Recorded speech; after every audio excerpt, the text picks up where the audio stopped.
আমার মনের দর্শকরা আমাকে ভাইরাল করেছে একদম 91 থেকে। সুখের নীড়ে আমি একটা না কতগুলি সুপার বাম্পারির ছবি আছে, হিসাব করে বলতে হবে। নির্ধারা পাখি আমরা টাকার দিকে দৌড়াইনি, একটা সময় টাকা আমাদের খুঁজে বেরিয়েছে। এখনকার শিল্পীদের অনেকেই চেনেই না।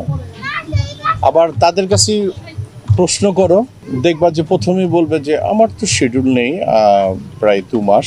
আমি তো আসলে দেখছি আমি কাজটা করব কিনা। আমি রঞ্জুকে জানাবো, আমি রাহাত সাইফুলকে জানাবো, আমি বাবুকে জানাবো। এগুলি গসিপ শুরু হয়ে যাবে।